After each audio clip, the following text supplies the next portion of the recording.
Oh, my jeez. God. We've literally only 5 minutes left here. Here, quickly on to Division 4. I thought Division 4, I was pissed off. Geez, Laois and Leitrim. Geez, they were very unlucky well, they were unlucky. Like, obviously, Leitrim only lost Sligo by a point. I'm not gonna lie. I'm not gonna lie. I've absolutely no sympathy for Laois at all, and no remorse for them staying in Division 4. I tell you, they beat me 3 times in the 1 year, man. I'll tell you what, it was Really. for fuck's sake. They were a pain in the backside for me for 2 seasons, but they were my nemesis. But no, listen, look, hey, they've fallen to the wayside, and it is sad too, and because when you actually look at Leinster football, like the likes of Laois and Kildare and me, it's worrying. Like, it's actually quite worrying for Leinster in general, you know. But listen, brilliant for Sligo, Wicklow, yeah. I tell you what, really good for Sligo, and I tell you why. Tony McEntee's been there 3 years, and you know, I would say I'm not retiring him here on the show, but this could be Tony's last year, for example. You know, 3 years is normally a normal cycle in their county level. So if he hadn't got promoted, he would be gone. He would be 3 years going, you know, what was that? But now there's something there, you know. And I tell you what, you know, the tragedies that have happened in Sligo as well, and in the last couple of years and stuff, and some of the sad stories. Like, I think it's brilliant for the county. It's given the county a real good lift. And I'll tell you what, Enda, I know from speaking to a couple of the lads in around Roscommon, Padraig Mitchell and that, who do a lot of work on the age level in Roscommon. Sligo do a lot of good work. Sligo have a real good underage structure in place. They've got a lot of good underage teams coming through, you know. And Summerhill getting Tug Cup. Well, sorry. Yeah, they're pushing hard, as you know. And listen, it's probably difficult for the likes of Sligo and Leitrim because they're coming up against Mayo and Galway and Roscommon every other year, and it's probably hard. But listen, your old mate Andy, year 2, you know, he obviously got a great bounce in year 2, and I would say he's raging. Like, I'd say deep down, he's just got it that he didn't get promoted, you know, because I think with a couple of minutes to go, they were up, you know, and then up. Yeah, they were. Yeah. Sligo, you know, so but no, still, listen, the reality of the situation is this too, and you know, you can only work with what you have. I would say, you know, from a squad depth point of view and things like that, the game's coming so fast probably had an impact on Leitrim as well, you know. So with Wicklow, it was the tiebreaker between Wicklow and Laois, wasn't it? So Wicklow bet Laois, and that's how they got promoted. They finished on the same points, I think.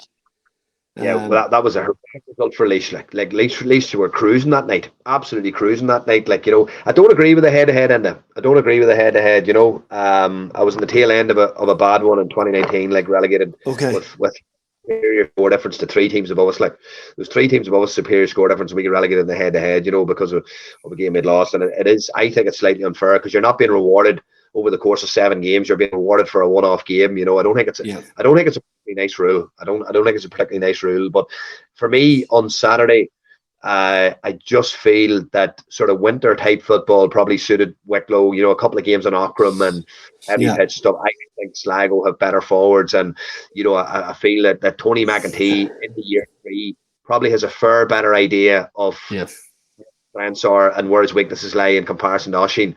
And I think Sligo will win this, you know, by 5 or 6 points, to be honest.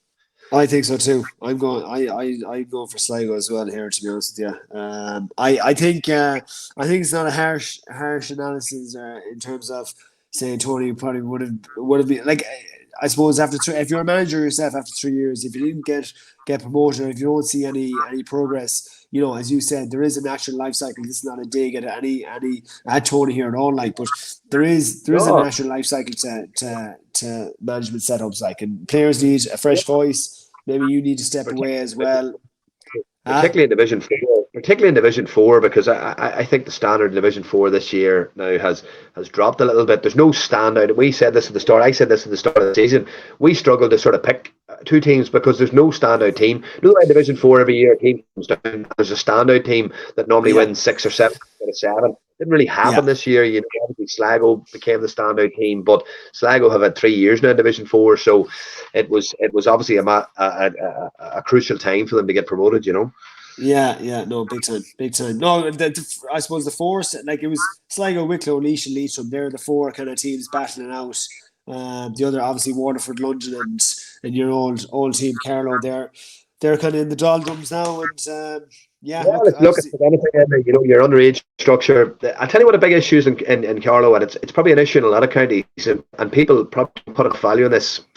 the volume of club football. Turlock O'Brien, Turlock's back working with his own club, Éire Óg, who were one of the Leinster kingpins years ago. You know, Éire Óg were one of the most famous clubs in Ireland, contesting Leinster titles, but they're only playing, like, it's the maddest structure ever ended. They play a couple of league games in April and May, right? And then they don't play again till August. Like, it's mad. Like, there's no football over the summer for those lads. You know, there's no relegation in the leagues, so the league games don't matter. There's a load of non-fulfillments. There's a load of no-shows.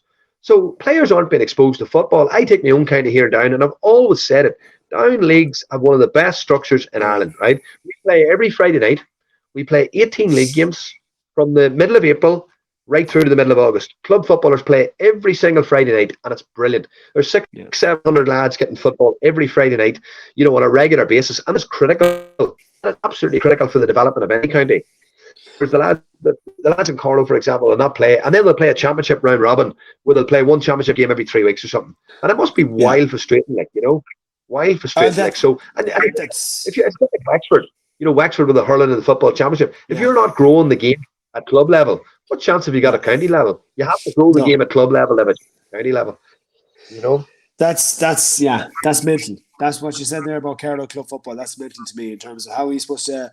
To me, that's just promoting America to the young lads, right? Off you go for the summer, lads. We see you back in August here. We don't really give a shit. But anyway, look, we're about to go.